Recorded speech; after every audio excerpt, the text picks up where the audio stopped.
Welcome to the deep dive. This is where we take those really complex, critical issues, look at all the research, and try to give you the absolute core knowledge. Today, we are undertaking a deep dive into, well, what's arguably the most pervasive and complex public health issue we face, the ongoing obesity epidemic. Our sources are pretty clear. This epidemic is severely hindering, any progress we might hope to make in cutting cardiovascular disease rates. Yeah, the scale is it's huge. I mean, for context, just in the United States, something like 2/3 of all adults are considered overweight or obese. 2/3. Wow. Exactly. And if you look back, the prevalence of actual obesity that's a BMI of 30 or more, it actually doubled between 1980 and 2004. Doubled. And even now, with all the interventions we have, the latest data still shows 34% of U.S. adults are technically obese. And look, it's not just older people. Obesity rates in adolescents, like 12 to 19-year-olds, they shot up too, from about 5% back in the 60s to 14% by the late 90s. Okay, so clearly massive. Let's try and unpack this then. Our mission here is really to synthesize everything we found. Yeah. Because the sources, they cover the whole spectrum, right? From like the molecular stuff deep in the brain and gut, all the way up to the latest clinical treatments and even, the policy failures happening out in our communities. So let's start with the basics, the risk. Yeah. We hear about BMI all the time. Overweight is 25 to just under 30. Obesity starts at 30.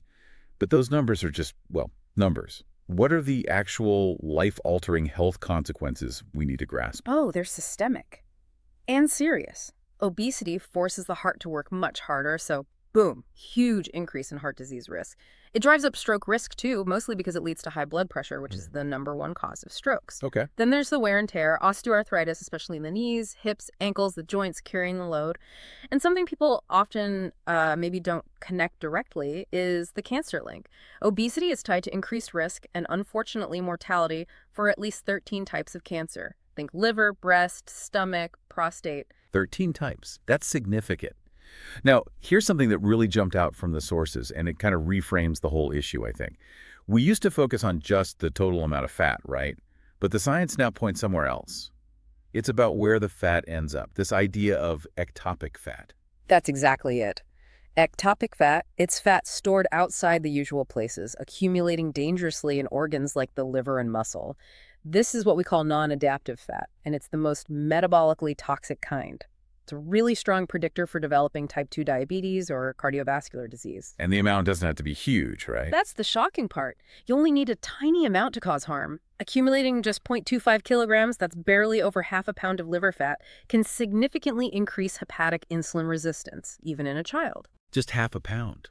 That's incredible. Yeah. It really shifts the focus from, overall appearance to these small, hidden pockets of danger inside. Okay, let's pivot to the brain, the control center. We talk so much about willpower with weight, but the sources show this powerful biological defense mechanism.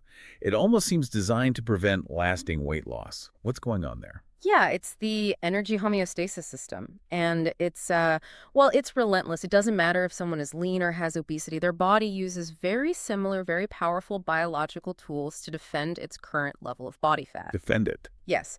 Any attempt to significantly change that level, especially trying to lose weight, is met with strong biological resistance. The body fights back. And the mechanism for this fight, particularly in people with obesity, has this dramatic name, brain starvation. How can the brain feel starved when the body has plenty of energy stored?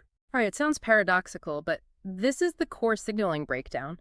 When there's an abundance of energy, insulin levels go up. That's hyperinsulinemia. Now, here's the twist.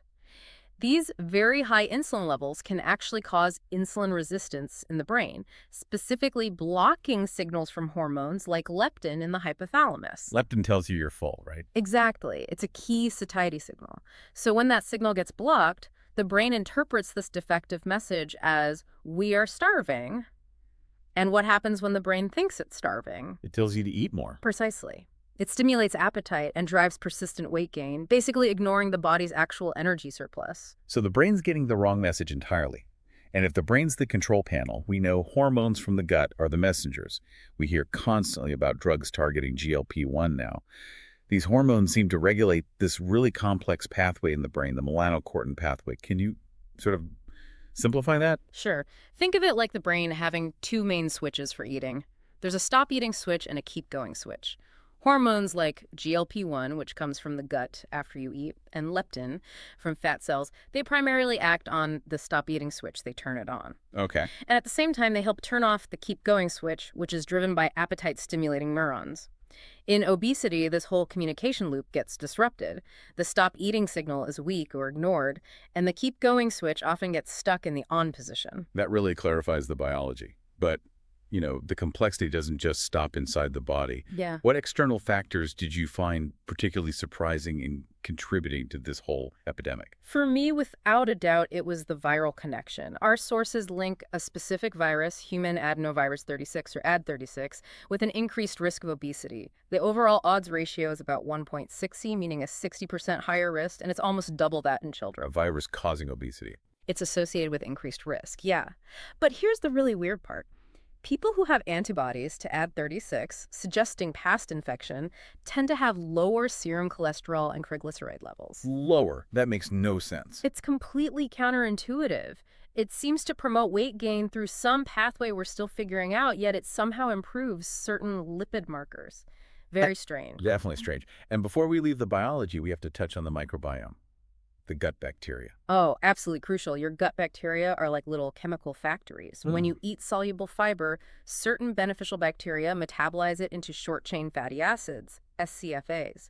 These SCFAs are fantastic. They're anti-inflammatory. They help regulate blood sugar by suppressing pancreatic insulin secretion. So fiber feeds the good guys. Exactly. And if you don't eat enough fiber, you essentially starve those bacteria. And what happens then? Well, some evidence suggests they might start to munch on the protective mucus lining of your gut. This could lead to a leaky gut, allowing bacterial components to slip into the bloodstream, driving chronic, low-level inflammation throughout the body. Which links back to all sorts of problems. Okay, one last biological piece.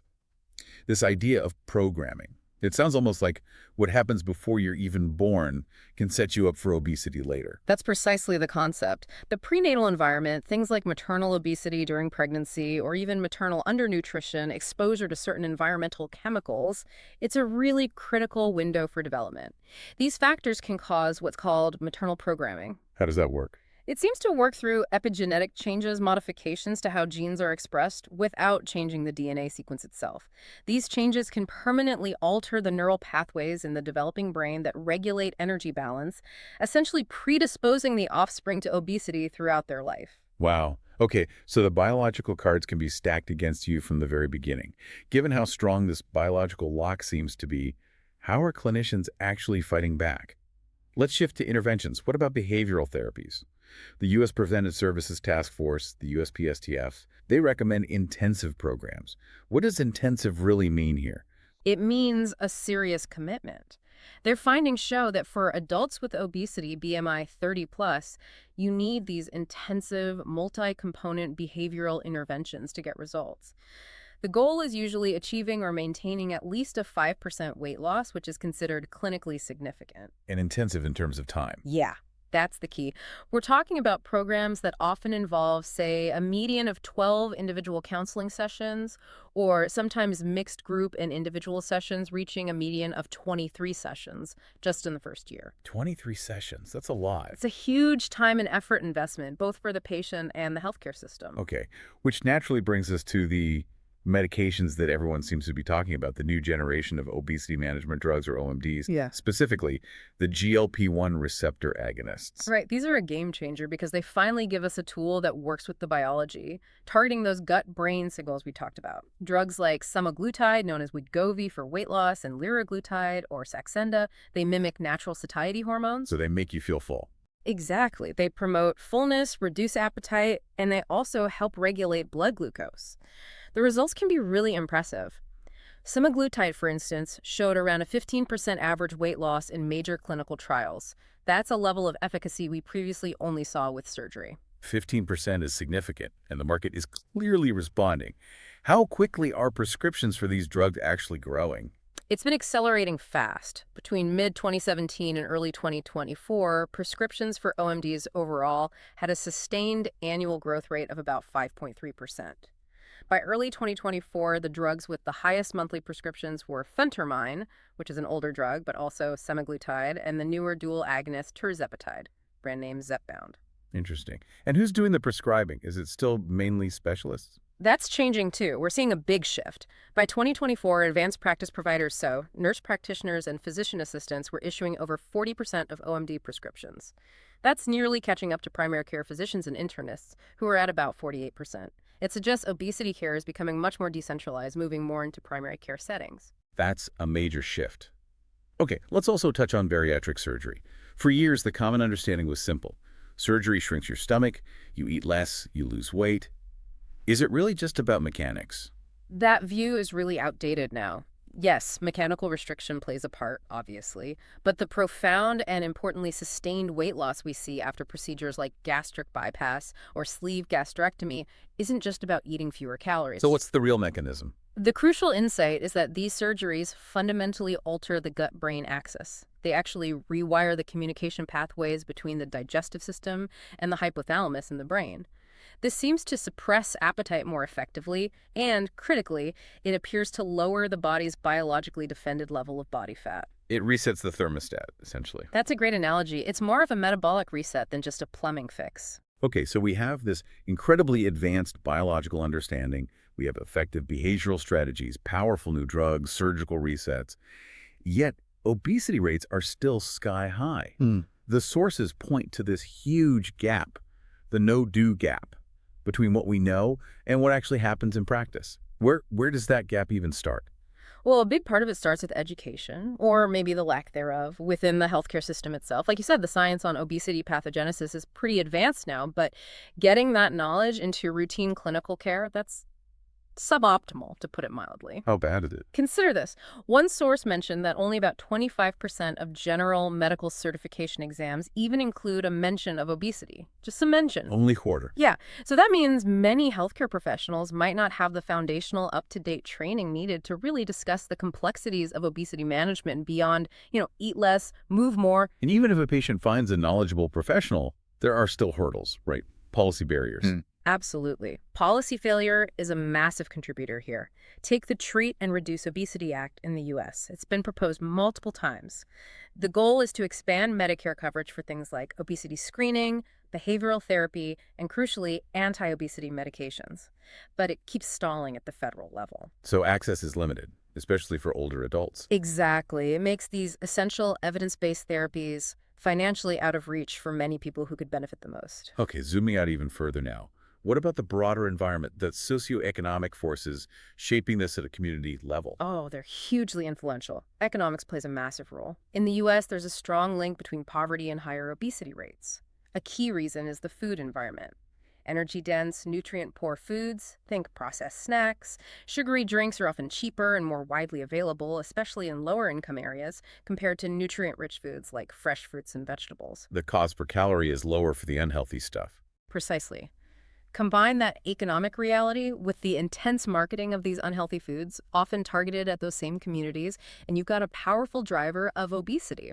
We also saw some data suggesting that individual success often depends on more than just the individual. Their network matters.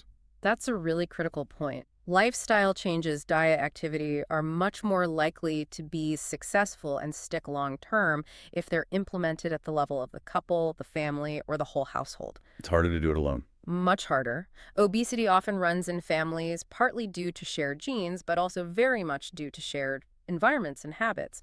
Having that social support network, people around you who are supportive or ideally even participating in the changes, it's paramount.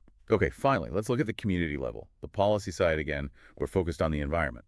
The sources suggest the goal should be to make healthy living feel, I think the phrase was, natural and easy. What specific changes are recommended there?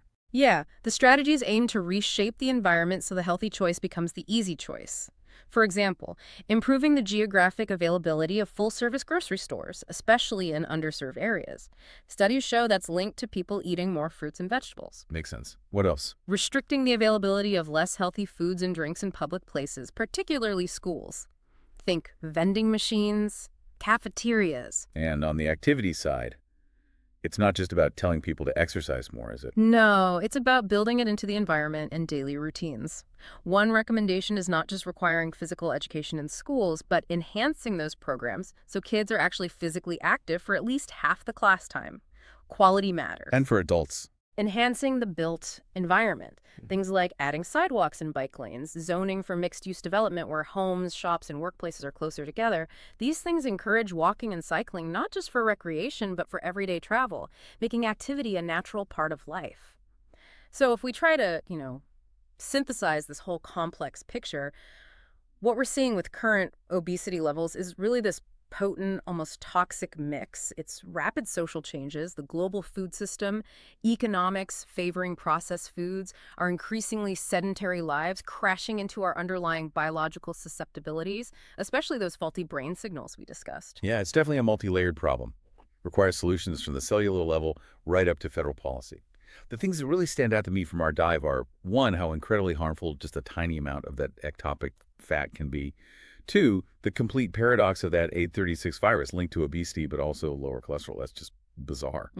And three, the realization that bariatric surgery isn't just plumbing. It's actually resetting the brain's defended weight level. That's profound. It is, and that leads us right to the big, crucial, unsolved biological mystery. This is really the next frontier for research. If the body is biologically defending an elevated level of fat mass, and some of our sources suggest this might be linked to a kind of subtle chronic injury or inflammation in the hypothalamus called hypothalamic gliosis, maybe triggered by high-fat diets, Okay. then the key question becomes, how do we safely and sustainably reverse that damage? How do we heal that part of the brain to lower the defended set point? So the question I'd leave for you, the listener, is this. If the future of tackling obesity isn't just about willpower or diet or even the current drugs, but about figuring out how to actually heal a subtle inflammation deep in the brain, what does that change about how we talk about this condition, how we treat it, and frankly, how seriously we prioritize finding those solutions?